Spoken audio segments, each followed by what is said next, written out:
Hey guys, so we've been talking about cognitive functions a lot recently, and we just finished going over all eight cognitive functions in depth, which are basically the eight spectrum with which the mind utilizes for cognition. It tunes into those eight spectrum like a radio and is able to send and receive information over each of those eight spectrum.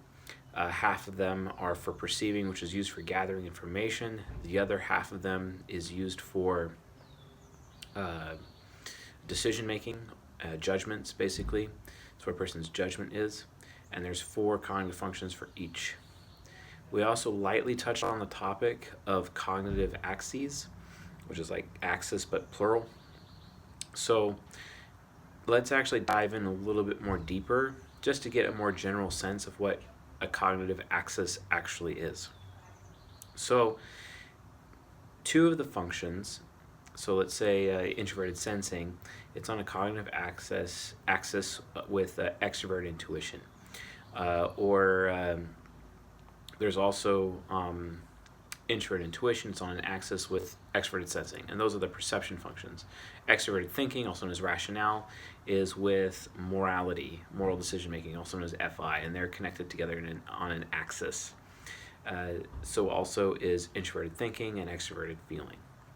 So here is a little whiteboard example of what it is I'm talking about. So, trying to see if I can hold this properly. Yeah, there we go. A lot better.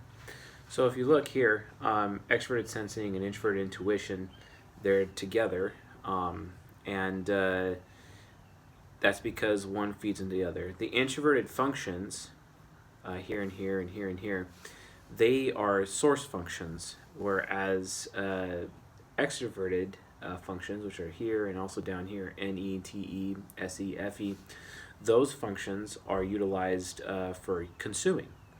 And so if I'm an FE user, I want to be around FI user people because I'm an ethical person, but in order for me to remain ethical, I need to be around people with high moral fiber, basically. And that's how human relationships are formed. The same thing goes with extroverted thinking. They're always looking for TE users, always looking for those TI users to be around so they can feel smart, essentially. So those are basically just a rough model of how they work. But let's actually dive in a little bit more and look at this ESTJ example. So with ESTJs, which this is basically what an ESTJ looks like on paper, as it were, you have hero, parent, child, inferior, nemesis, critic, trickster, and demon. And the top four functions makes up their ego, and the bottom four functions makes up their unconscious mind, basically. So what does that mean? There's two different personalities. The ESTJ is the ego, but the ISTP is the unconscious. The ISTP represents their unconscious mind. Now remember, when we're referring to someone's type, we're really only talking about their ego because that's their main primary place that their brain is in most of the day. But their brain can go into the other four sides of their mind, and that's subconscious, which I don't have listed here. But all subconscious are these four functions flipped on top of each other. So it would be FI, NE, SITE, and that's an INFP. And then there's the demon, parasite side, also known as the superego, and all that is these are the unconscious mind's functions flipped on top of each other as well, which would be FENISETI, which is the ENFJ, also known as the mentor. So, but for now, let's just use these eight functions in this order to depict what an ESTJ is.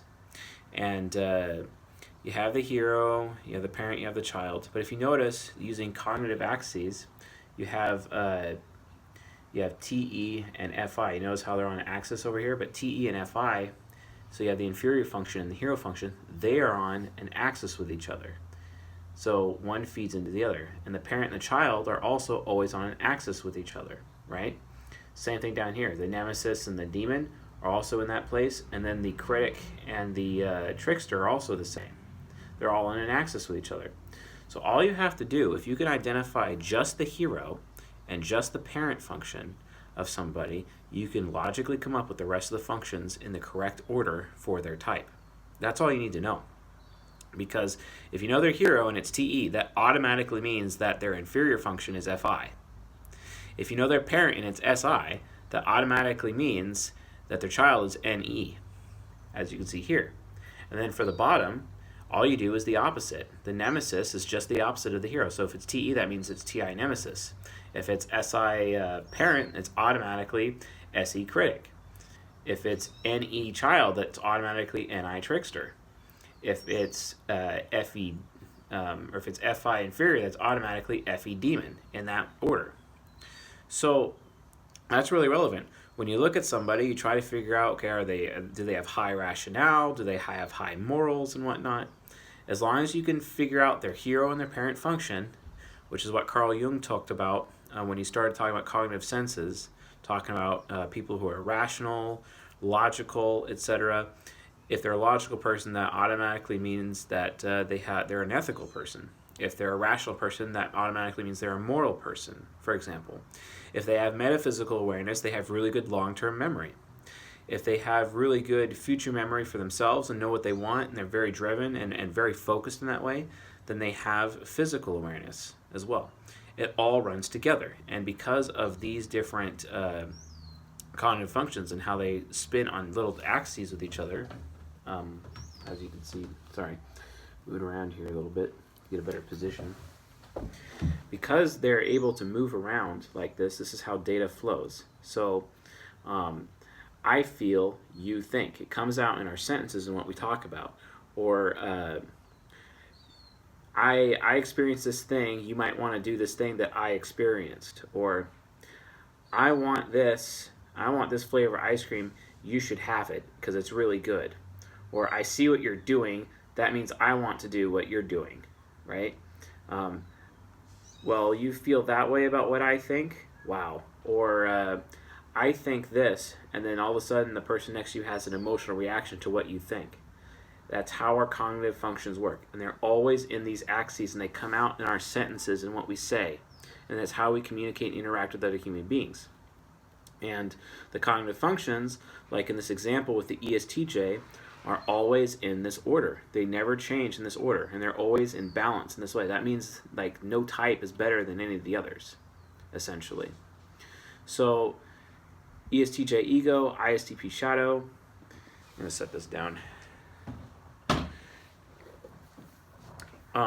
Knowing cognitive axes is very important because, like I said, if you can identify their hero or their parent, you automatically know the rest of their mind on paper. And you know where they're what they're really good at. So like in the case of an ESTJ, they're very good, they're highly rational, which means they're super organized. They make decisions based off of statistics, and they try to set an order to things. They're very orderly, very organized in that way. They have, if they're SI parent, that's high for introverted sensing, which means they're very honorable. They have a sense of safety, a sense of justice. They're very traditional. Always got to have that Thanksgiving, turkey on Thanksgiving, etc. most of the time. And they respect tradition, and they expect tradition. And because I know that they have SI parent, I automatically know because it's on an axis with extroverted intuition. Extroverted intuition is their child, right? So if that's their child, then I know that they're very childly about what other people want. And they pay extra attention to what other people want. And they're very good at predicting the behavior of other people around them, right? So that's what extroverted intuition does. But because I also figured out previously that they have extroverted thinking as their hero, I know that they're insecure about their moral decision making. Morals is interesting. It means like it's how someone feels about something. Also, it's about how someone feels about themselves. It's about self-awareness, about one's self-worth. So if someone has FI inferior, like an ESTJ does, that means the ESTJ is insecure about how they feel about themselves. So they want other people to think well of them so that they can feel good about themselves, right? Remember, FI is in axis with TE, right? FI hero, or TE hero, and then FI inferior, right?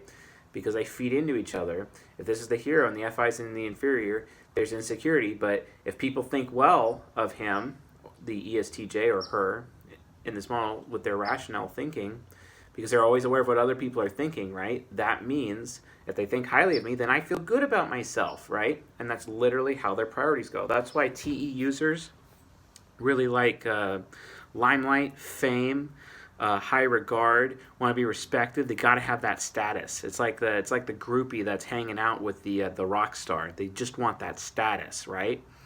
That literally is all about extroverted thinking and introverted feeling on their axis for those cognitive functions. And all the other functions behave this way. You just have to know where their axis turns and where they're located. So, but yeah, also just a quick review on the 8 cognitive functions that we've done so far. Remember, extroverted intuition is metaphysical awareness. In the case of the ESTJ, they're aware of the metaphysical realm, all about what other people want, what might happen before it does. We talked about introverted feeling just now being moral awareness or awareness of one's self-worth, basically. Extroverted thinking is all about what other people are thinking. It's also rational thinking, statistical decision-making, being orderly and organized. We talked about introverted sensing, which is all about long-term memory access. Extroverted sensing, we talked about introverted sensing being long-term memory access. Extroverted sensing is awareness of physics, of the physical environment, and being able to manipulate the physical environment by a skill known as mechanics. That's what extroverted sensing is for, and giving other people experiences. Introverted intuition is knowing what an individual wants instead of like the collective with extroverted intuition. But introverted intuition is what I want and what I am focused on and what my goals are and what I am going to do tomorrow. It's all about knowing one's future, knowing what they want, and knowing what they desire. That's what introverted intuition is. And then there's also extroverted feeling, which is awareness of how everyone else feels. It's what causes someone being very caring. If extroverted thinking is all about what other people are thinking and their true-false judgments, then extroverted feeling is keeping track of everyone else's good-bad judgments and how people feel in that way. Introverted thinking is on an axis with extroverted feeling. It's about what I believe is true or false, not what the collective believes with TE, or rationale. It's about what I believe is true or false. That's TI, basically. And the extroverted thinkers are trying to find the TI users so they can feel smart, just like the FE users are trying to find the FI users so that they can feel good, basically, as to how the decisions roll with that. So in a nutshell, that's all of the cognitive functions. That's their cognitive axis. You can use the cognitive axis to identify someone's functions once you're able to identify their hero and their parent function, which we will talk about how to type someone in one of our future videos. So I think that's everything.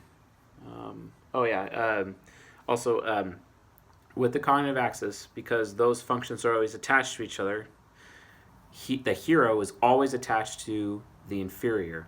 The parent is always attached to the child. The nemesis is always attached to the demon function.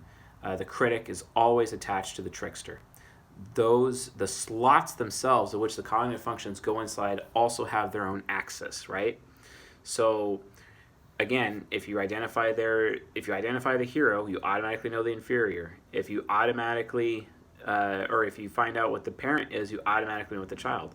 In some cases, I look at people and I find out their child, and then I know their parent. So then I got to figure out, okay, what's their hero? And you can work backwards as well. You don't have to follow the same process every time. As long as you can identify one or two functions, you can basically break it apart and logically figure out the rest of a person's functions. And then you know what they're really good at, you know where their insecurities are. In the case of the ESTJ, we just looked at extroverted thinking is their hero, which automatically means introverted thinking is their nemesis, which means they worry about their own thinking. And ESTJ worries that they're actually smart. So they're already afraid that they might be a bad person, but they also carry their worry in the 5th function, which is introverted thinking, which is what they believe is true or false. So they're constantly worried about whether or not their thinking is correct. So they're constantly having to go to other people and ask them what they think, basically. So we're just using the ESTJ as a model. We're not trying to bash ESTJs here. We're just being honest. So again, hero, parent, child, inferior, nemesis, critic, trickster, demon, all of those have their own axes with their appropriate functions. And just like the cognitive functions themselves, outside of which slot they're in, are also on axes with each other as well. So you just keep track of both sets of axes, and then you can immediately, like after finding out even maybe one function, you could pick it apart, and by process of elimination, you figured out how to type somebody instantly and know their cognitive functions for their type, and know how to interact with them, or change yourself, or adjust your behavior to have an optimal outcome with them. Or if you're really trying to make them have a bad day, you know all the pressure points to hit. So, but more about pressure points later. Hitting someone's inferior function will cause them to hate you very much. If you're trying to teach someone a lesson, you want to go for the critic function. Avoid the demon at all costs. The trickster, they're just unaware of that function entirely. It's like not even real to them. Like an INTP or an INFP, if they do have SE trickster, which means the physical environment around them like doesn't even exist. That's why they drop stuff all the time. Or they don't really have good fashion sense, as they have been accused, because they're just not aware of the experience they're giving others. They have no clue. It doesn't even make sense to them. That's why they need an SE user in their life to tell them so that they're dressing properly, for example, so that they're aware of the experience they're giving others, or how they're coming off, or how they sound. And that's how human relationships work. It's all about finding the proper cognitive compatibility so that all of the bases are covered, so that you can have the best relationship, not just with an individual, but all human beings around you, because you have another human being who has your back and is able to help you adjust your behavior to optimize you for whichever social situation it is. Be it for business, pleasure, what have you, family, it can happen. So anyway, that about wraps it up for today. If you like what you see, or this video is helpful or informational, educational in any way, please hit like and subscribe. If you have any questions, leave it in the comments. I'll do my best to answer your questions. But I'm still going to keep doing videos here on this science of depth psychology, and also social engineering, so that we can continue to understand each other and basically have a better future for ourselves because of it. So anyway, have a good day. Later.